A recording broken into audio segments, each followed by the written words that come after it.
Hi, everyone. Welcome back. It's so good to be here with you all. I know it's been a while, but you know what? We're here and we're ready to start the day. This week, I, Gabriel, your co host, along with Aeryn, we are going over Anna in the Tropics, a play written by Nilo Cruz. So let's just dive into the meat and bones, all right? So let's go over Nilo Cruz. He is a playwright. He was born in Matanzas, Cuba in 1960. A little bit of background information about him is that one, his father was imprisoned for trying to leave Cuba when he was young. The context of this is like 1960s Cuba, Cuban Missile Crisis, dictators all around, We're trying to flee dictatorship, and you know what? Surprise, surprise, dictators don't want to let their people leave, live or leave. And so he ended up being raised by his mother and his sisters. He went to Miami-Dade College, and then he proceeded to get his master's at Brown University. Cool fact about him is that he is the first Cuban American recipient of the Pulitzer Prize for Drama, because of this play, actually. And he is openly gay, which I did not know going into this, but hey, hey, hey, we love some good representation. Background information about the context of the play. So, the play takes place in a place called Ybor City, which is part of Tampa Bay in Florida. They have a tradition. They had a tradition of hand rolling cigars that dated back to like the 1880s. According to the Tampa Bay tourist website, the area was actually once Cuban-owned property, which is really amazing. And I mean that in the sense of like it was like a territory controlled by Cuba. I'm not quite sure how that worked, but it's really fascinating.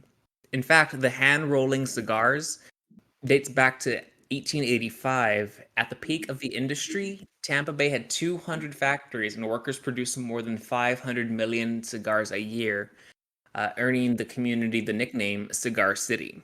Moving forward, we get to a little bit of interplay between this story and another story, that of Anna Karenina, written by Leo Tolstoy. Now, I'm not gonna lie,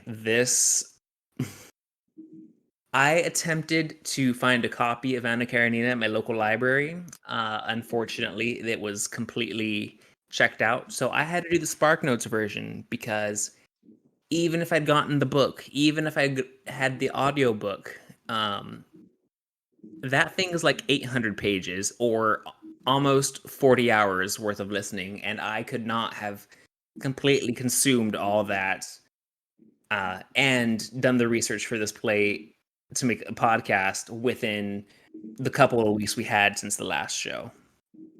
I got this information from SparkNotes because thank God for SparkNotes. But it was written between 1873 and 1877 as a magazine publication. It has themes of desire and independence crossing those of duty and obligations, and it primarily focuses on the titular character, Anna Karenina, who is having a love affair with a character named Vronsky. But we'll get into the nitty gritty of it because the play is heavily quoted through in the text of the script. All right, and so we got our cast configuration. It's going to be 8 cast members, 5 male, 3 female. The cast members are the characters of the show are Santiago, who is a owner of a cigar factory in his late 50s. We've got Cheche, Santiago's half brother, who is in his early 40s.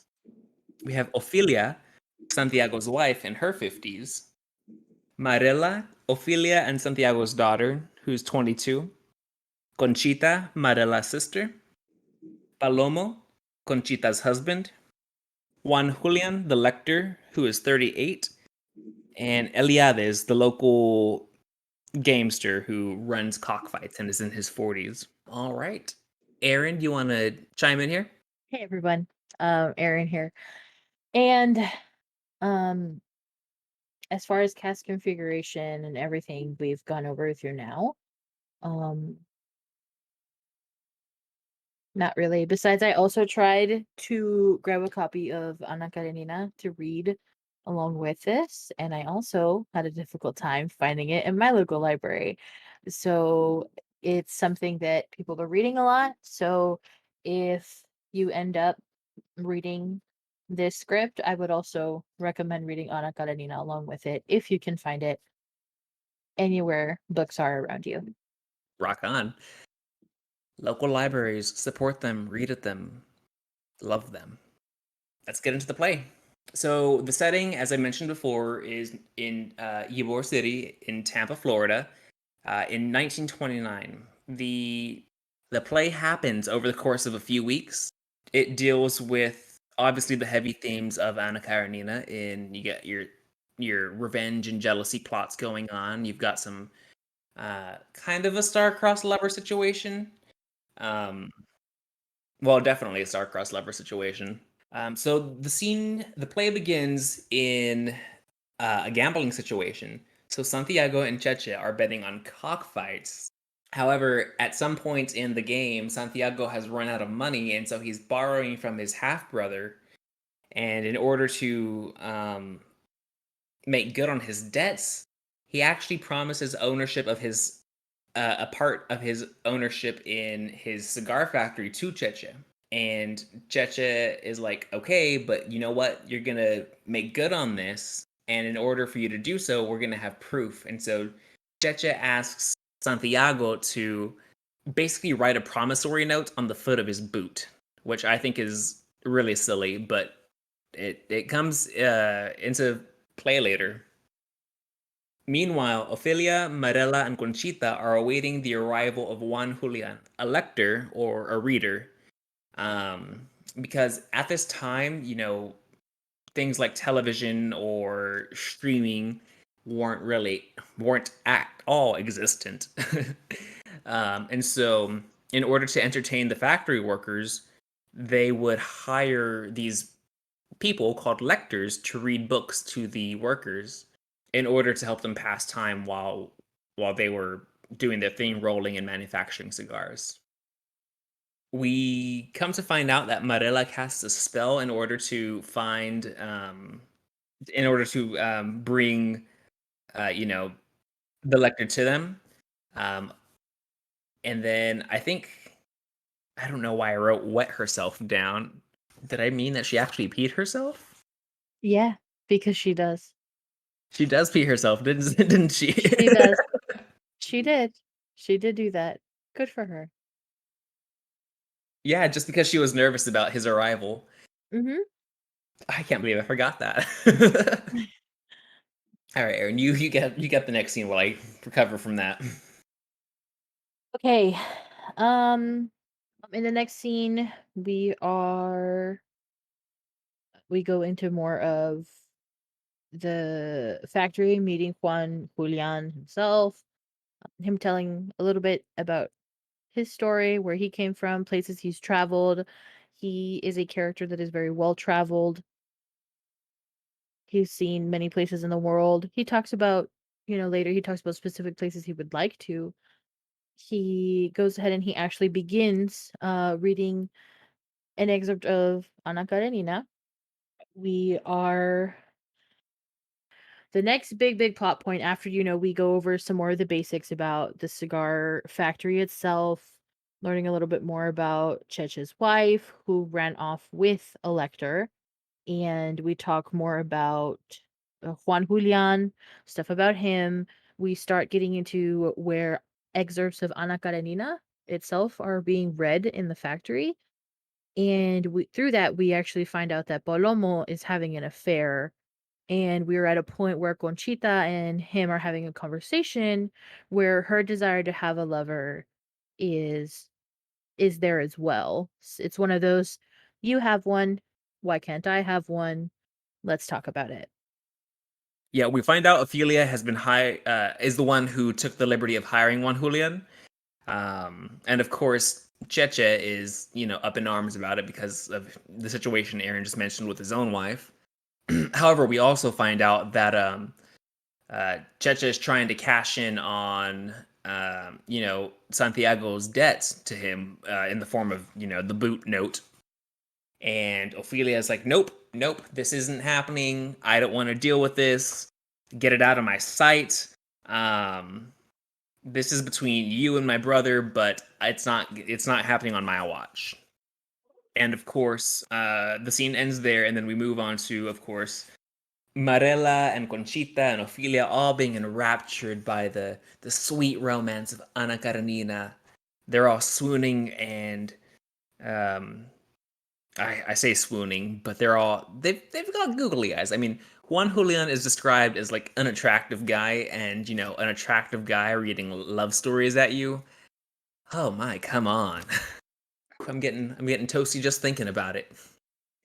Yeah, and um to kind of go backwards a little bit, something that I really enjoyed that I feel like is written very well is as the oldest of three children.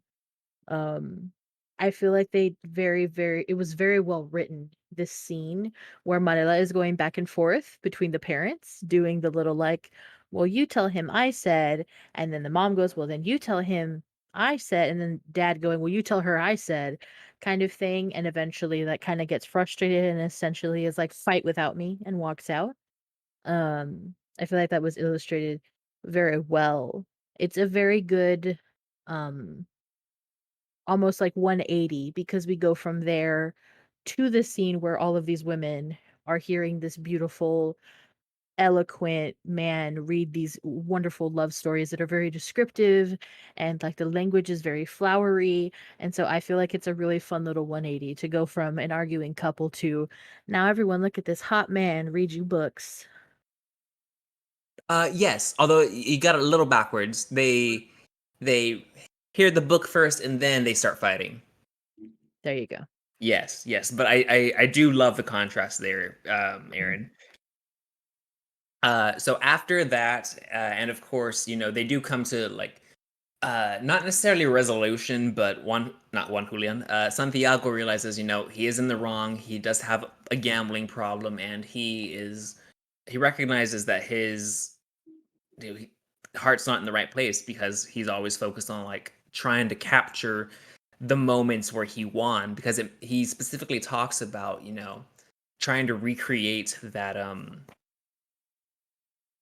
like all the perfect conditions for him to win. He thinks about like doing the routine the exact way he did on the day before and trying to see like what little variations are different. And I do love that kind of it is talking about this problem he has, this addiction he has, even if it's not stated in like plain language like addiction. So we move on to a scene with Juan Julian and Conchita, who is, while Juan Julian is discussing, the restrictiveness of living in a city. He talks about, loving open fields and pastures because the city feels like it chokes you out. Like there's not enough air in the world in order to fill your lungs, and it feels like it's forcing your breath out of you. And then he fawns over, the greenery of nature, which is something I've been doing a lot lately because I've mentioned before, but I'm from Lubbock, Texas, and I now live in Austin. And Lubbock is brown and flat, and Austin is the opposite. It is hilly and green, and just each time I see like just a magnificent view of trees, I'm inspired. I'm in awe. And then while they're talking, Conchita talks about a boy that she knew from New London and how she would flirt with him, and then he um, was too shy and too nervous, and so he was not the one for Conchita.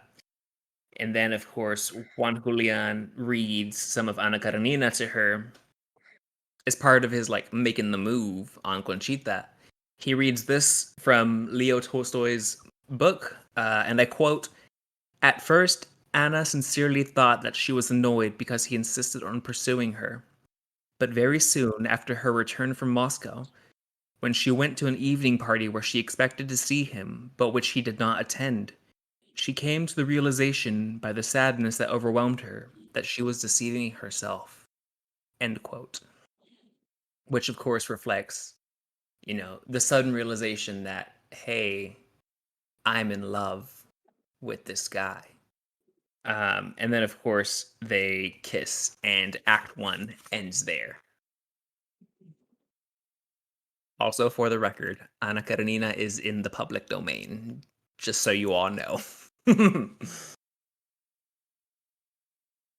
And we are back with Act Two. Act Two starts with Juan Julian reading a bit of Ana Karenina, and then we discover that not Ana Karenina, Juan Julian and Conchita are full blown in the throes of a love affair. They've been having their secret trysts in the factory. Scandalous. Just like where everyone can see it. Well, not obviously, because they're in the middle of the night. But you know what I mean. So as they're in their meetup, we see Cheche and Ophelia come in. They dart out because they're afraid someone's going to catch them. But Cheche is still trying to cash in on his offer of on his debt for Santiago. And in doing so, he's decided, hey, I'm a part-time owner of this factory, so you know what we're going to do? We're going to get rolling machines because automation can replace human labor. That's the kind of attitude he has, and all the workers do not like it. And Checha's like, all these other companies are doing it. And Ophelia's like, no, it matters that these are hand rolled. It matters that our people are doing them. Because, I mean, think about a community that you love that is being devastated by the effects of labor being eliminated or replaced. I mean, I actually did not expect to talk about this, but I recently had a job and my position was eliminated, and so it um and I get the logic behind it, but at the same time it's kind of cruddy to have, the stability and consistency of a job just taken away from you. Um because something else can do it you know more efficiently, or it can be automated. Anyway, and so in the process of like automation, we also discover that lectors, their positions are being eliminated, which Cheche kind of sees as a win because he is Cheche sees this as a win because he, has his vendetta against lectors. But because there's machinery going on, you can't hear the lectors anymore, and so them hiring them to read is kind of pointless, especially when the majority of the people they'd be reading to are being laid off. And then you know what this guy tries to do? He tries to make a move on Marella, but she is not having it. She does not want Chechen. No, sir. No, ma'am. I wouldn't either. Yeah, no. You want to Mm-mm. talk about it? So, to talk a little bit more about Cheche coming in to bring in, automation to the factory, it's one of those that I feel like, of course, this is an opinion. This is just the way I read it. And I feel like he was trying to kind of move everyone forward in the sense of, if we're going to be able to keep up with all of our competitors, we need to, use the technology that they're using. And a lot of people are starting to automate because, of course, this is a time when people are starting to, we're starting to have more cars on the road. We're starting to cut down park sizes because they need more room for the cars to drive on, and we're having, people are transitioning from cigars to cigarettes because no one's, we don't have the time. It's really, really starting in the sense of like industrializing. No one has the time to sit down, leisurely for a 30-minute to an hour cigar smoke. They need the, like, 10-15-minute cigarette, and then they keep going. And so it's one of these that he's trying to almost desperately keep up with the times. And I am very much with everyone else in the factory who is not for it because it's something that replaces jobs. It does. And yes, you do need people to run these machines and to kind of observe and keep these machines going. But at the end of the day, it's something that if you put a little bit more money into, advertising, doing a little more of that, I kind of agree with a lot of the opinions from the other factory workers where it's like, well, let's advertise instead. Or let's, do this instead. Um, just because I feel like it all made sense in the sense that these are all people with families to feed, and this factory is essentially just a giant family. And they because they all have been working together for so long, it's one of those that if somebody were to leave, where would they go to work next? And it's something that is in 2022 still happening to people. People get displaced from their jobs because of like quarantine, because of all these other things that are still happening because COVID isn't gone. So it's one of those that as businesses reopen and then close and reopen and then close, it's something that like the displacement is still very much real in today's society. Absolutely. And a thing I forgot to mention is that in order to prevent this, Santiago, well, not this specifically, but in order to prevent Cheche from making major changes to the factory, he actually goes out and gets a loan in order to pay back Cheche's debt. That way, he doesn't have majority control of the factory, which is good because it is the only thing that stops him from installing these machines. They call the workers to a vote, and they're all like, "No, no, get rid of it." Um, and Santiago's like, "Well, you don't need a vote because it ain't happening." So good for you, Santiago. Not good that you have a gambling problem, but good for you that you're for the people. All right, and then as we move on to Act Two, Scene Two, Palomo, we see Palomo talking to Conchita about why she's in love with Juan Julian because girl ain't subtle. Juan Julian ain't subtle. Everyone knows. Well, not everyone, but Palomo knows. Conchita's his wife, and he can tell that Juan Julian's reading of Ana Karenina has really gotten to her, and he actually knows that they're having sex, and that he's talking dirty to her and just revving her engine, if you'll pardon the metaphor. And so Palomo, of course, is this is me kind of reading into it, but I would say he's emasculated, and he's like, I want to do these things to you, and he wants Conchita to show him what to do, and ultimately, it's like you gotta surrender yourself. You gotta stop being so in control and let yourself go. And then, of course, she tells him where they're doing it, and it's in the factory. And that is scene two. As we go on to scene three, we discover, ho ho ho, a new cigar brand has launched. Aeryn, take it away. So for scene three, we start talking about the rebranding of the cigar that we have going on in the factory. It's like a time for celebration. It's a time for excitement. They're rebranding to Ana Karenina, the cigar, and they go ahead and tell Marela that she's going to be kind of like the poster child. They get her this really like beautiful outfit so she can dress up, as our Ana Karenina poster child, and it's made of fur and it's beautiful and gorgeous, and she goes to try it on and she's excited, and we have, just a lot of excitement building for kind of a new opportunity and new hope. And the factory that was kind of in the story so far, we're kind of struggling.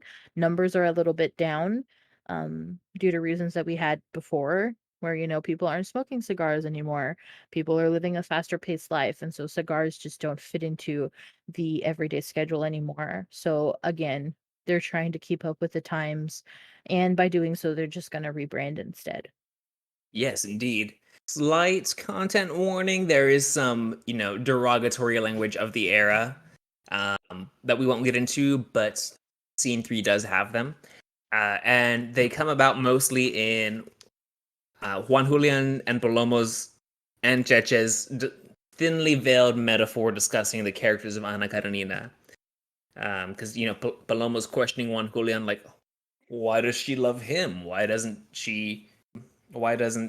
the husband, do something about it? And Juan Julian's like, that he could have, but things were done with honor in the olden days. And of course, everyone always thinks the olden days are better than they are now. They're the same. They're just technology is different. Events and circumstances are the same. And of course, Juan Julian's like, he's in power. He's got an important social position, and he want even though he's being hurt by Anna, he doesn't want her being hurt by the scandal and the fallout that would occur from it, which is like really noble and a big indication that he does love her, which kind of sucks because she doesn't love him. But they're going over this, and then they're interrupted by Santiago and Ophelia, um, you know, celebrating the new event, as Aaron mentioned. They got the dress, the paisleys going on, the fur. We got Russian elite in Tampa, Florida, in the 1930s. So picture that image in your head. All I see is her feeling beautiful, but probably thinking to herself, "Please don't sweat. Please don't sweat." And then they make the announcement. They light the cigars, and they're all oohing and awing about the flavor of it, the way the smoke burns, the aroma of it, and they pop some champagne and have fun. And then of course Palomo confronts Conchita again about the affair, and he's like, "No, I don't like this." And then of course Mama Ophelia is like, "Hey, I was a model back in my day," because she's a little tipsy. And then we get to a pretty tender moment between Marela and Juan Julian about like, well, it's just a little conversation about like the moments of life and how we want them to stay together and be preserved forever. Like, we don't ever want this moment to end. And then Marela's like, "Hey, let me read the book. I won't read ahead, but let me take the book so I can just immerse myself in it some more." And then we go up to scene 4. And in scene 4, everyone's hungover. That's basically it. Except it's not, because they are in the factory. Conchita and Palomo have kind of made up, because Conchita has and Palomo have very clearly had sex the night before. But Checha's missing, and they're all just trying to get back into their routine, even though they are a little tanked from the night before. So the workers start working. Juan Julian starts reading, and then we notice Cheche entering, and his demeanor is dark and heavy. And as Juan Julian is reading this massive excerpt from Ana Karenina, he pulls out a gun and shoots and shoots, and then the lights fade to black. Final scene. Aaron, my king. So, of course, our final scene, we just, came back from what essentially looks like a gunshot to somebody who we've gotten to know this entire play. And so, of course, we're surrounded with the air of sadness. We're surrounded with all the characters kind of sharing how the death almost hovers in the air above them all because it's Juan Julian's spirit haunting them. Not really. Ooh, ghosts. Happy Halloween, everyone. And so, of course, we go through. We get like we want to finish Ana Karenina. How do we go about doing that? And Palomo actually takes up the reading of Ana Karenina to the rest of the workers that are left in the factory now that Juan Julian is gone. And I really enjoy the way Palomo has kind of gone from this man who got on my nerves, frankly, when we were earlier in the story, to somebody who I was like, you really can teach, an old dog new tricks. And it's very, very endearing to me when a man can prove that he can change. And like change is possible, change is good, change can bring new things, in your marriage and anything you have going on personally. It's just it really kind of emphasizes like let's change. Let's push change and look at what can come out of it. And we definitely see almost, you know, um Conchita kind of refalling in love with Palomo. She really does. Although, not although, but one thing that I want to do, I want to quote this line that Conchita says um, about like the text because it just really resonates with me. Marella is talking about how the story should be finished, Ana Karenina, because they were considering, all the workers were considering switching to another story.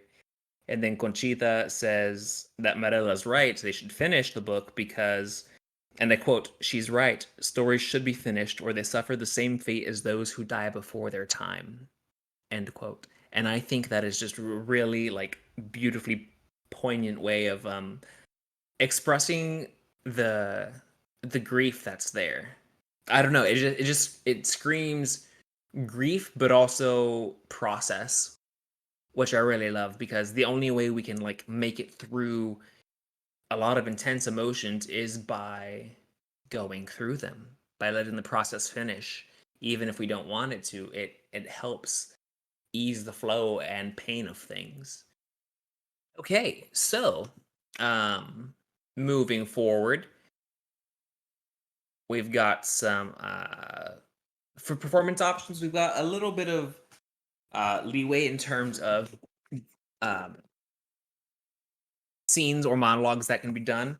I think on this episode, I want to focus mostly, excuse me, on some monologues. So basically, any lengthy section of text where Ana Karenina is read, I think would be really nice because it's got a little bit of extra artistry, I would say, added to it. Because not only are you performing as a character um, who is trying to capture the attention of an audience within the show, but you are attempting to, as an actor, personally bring that text of Anna Karenina to life. So there's like a really great dualism in like I'm doing this as someone, but I'm also doing this as me, and trying to integrate those feelings. Trying to integrate those feelings is I think can create for like a really beautiful space. So that's one option. And then we'll go over to Act 1, Scene 3. We've got Conchita talking about Palomo. Well, she's talking about talking to Palomo, if you want to get a little meta there. She is really discussing like how she wants to be able to talk to Palomo in like this really free and open and poetic way, and he's just not understanding her. Um, and I think that is one of the things that is causing like a major rift between them. But I can't read it. I can't read too much out loud, like I've said before. But definitely check that out for a little monologue. We've also got when Santiago is talking about his gambling problem in Act 1, Scene 4. Um, his heartbreak is just so palpable, and it would make for a really, really good dramatic scene. And then in Act 1, Scene 5, when Juan Julian is talking about the contrast between cities and nature at the very start, it would be a good piece. And then also just past that, we've got him talking about growing to love books, which if you're a book lover, this is one for you. And then we've also got Conchita just after him talking about the boy from New London. that she liked growing up, but who was too embarrassed to actually ever get anything done because of how like nervous he would get.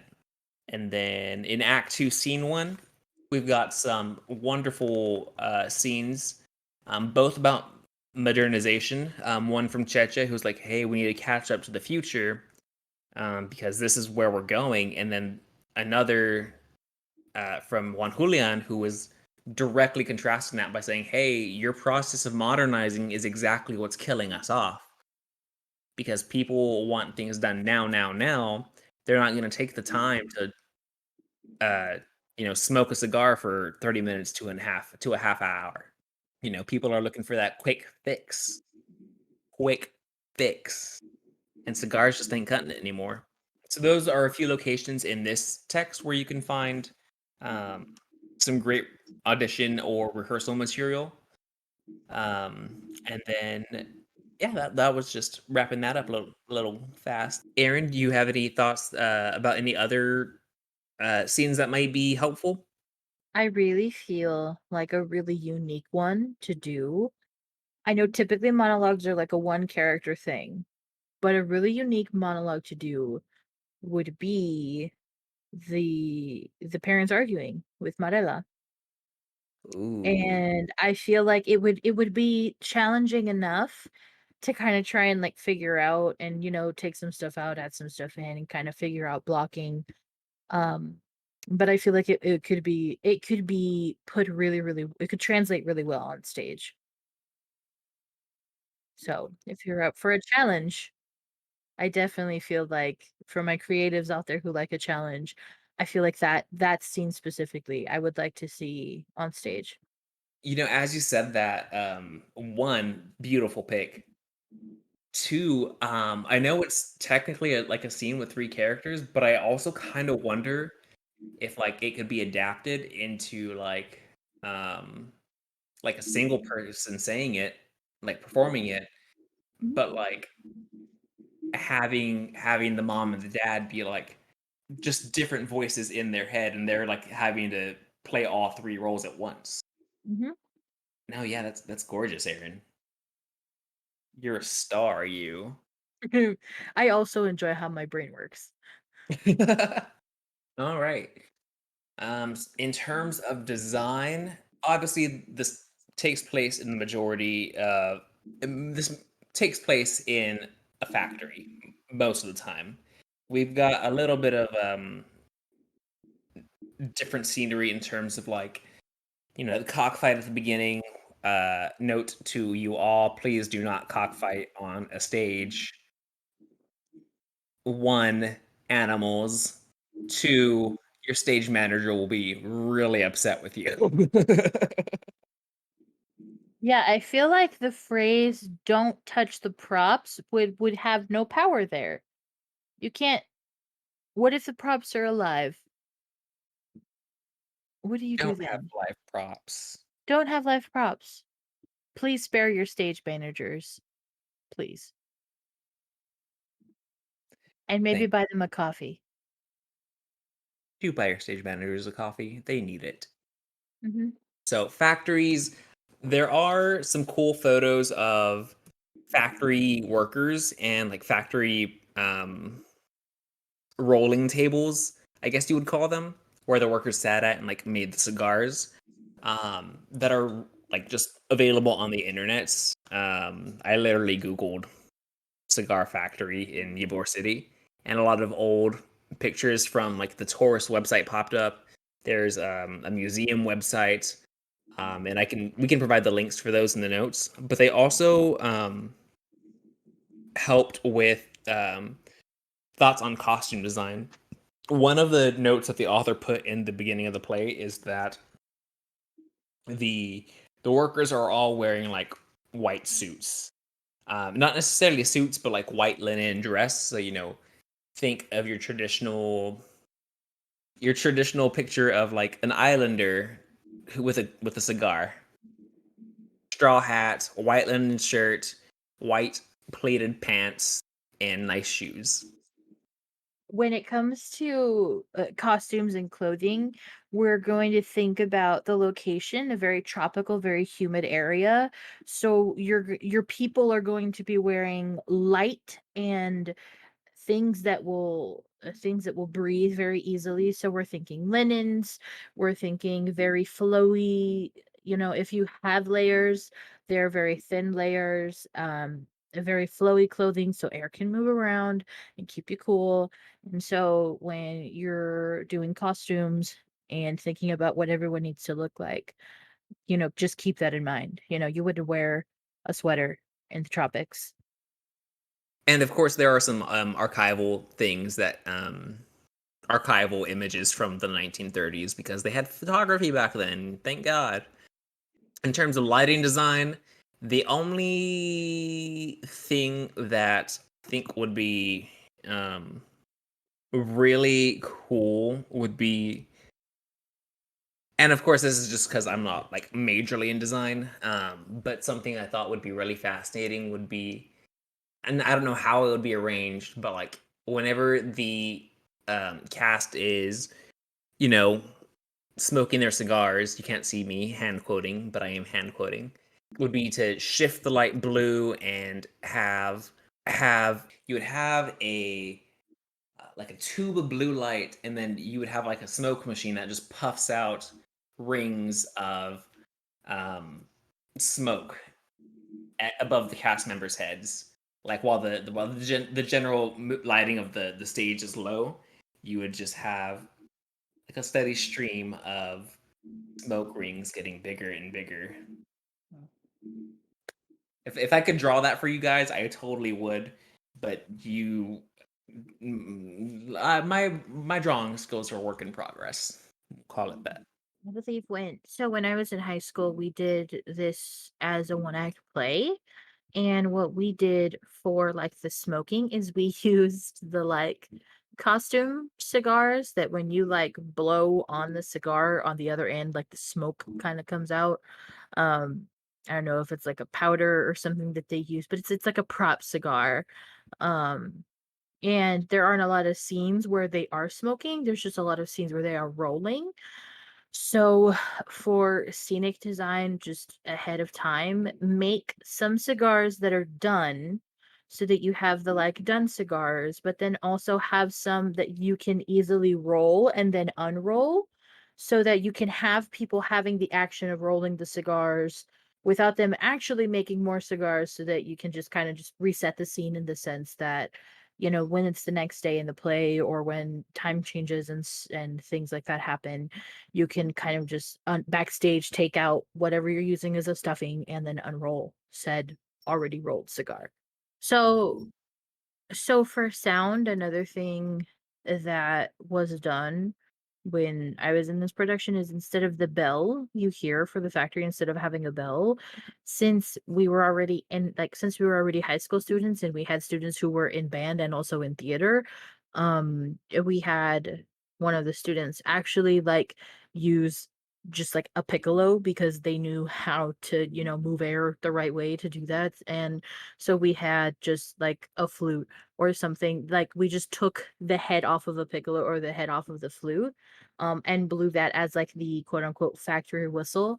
And it's like a very small change to like the production, but I feel like it made like a really big difference. Like I felt like it made it feel so much more real, not having a sound played and then instead trying to find something to make that sound if that's possible and if you have the resources available. Yes, we prefer live stuff to played over stuff when possible. It just adds that sense of realism to it. And yeah, so we've gone over a little bit of the scenic design, factory setting. Most likely there would be wooden beams inside of it, brick factory. As you know, all things were kind of brick back then, brick or wood. Any closing thoughts about the show? Another note in the sense that in regards to when you're performing, when it comes to casting, try and find people who like are Latino to play these people, find Cubans to play these people. find people from, that area. It's one of those that, like, it mentions that the play takes place in Florida. Um, so, find the population of Florida, Puerto Ricanos, Cubanos, like, find the people of that area to cast. Because again, like I reiterated in the last episode, it's just so important for the people who are in these stories to also be seen on stage. Yes, please don't cast Mackenzie with a Y. Hmm. That is our show today. Yeah, thanks for listening. We will be back soon with I would say a murder mystery, probably. Aeryn did this show in high school, so we're gonna do a show I did in high school. Can you guess which one it is? If so, tweet us at playthingspod. You can find us on Instagram at play_things_pod. Um, and we also have a Facebook page. Yeah, no, those are our main social medias. We're always branching out. We're looking at starting a Patreon for those of you who want to help uh, keep this content going. You can find us on pretty much almost every major podcast network. We're looking at getting to more. So spread the word, find your friends, make them listen to theater stuff, as all theater people do to their friends, and have a great night, day, or wherever in space and time you are. Take care of yourselves out there. Make sure you drink water, take your meds, have a great Halloween, and an even better Dia de los Muertos if you celebrate. Music by Gregor Quendel.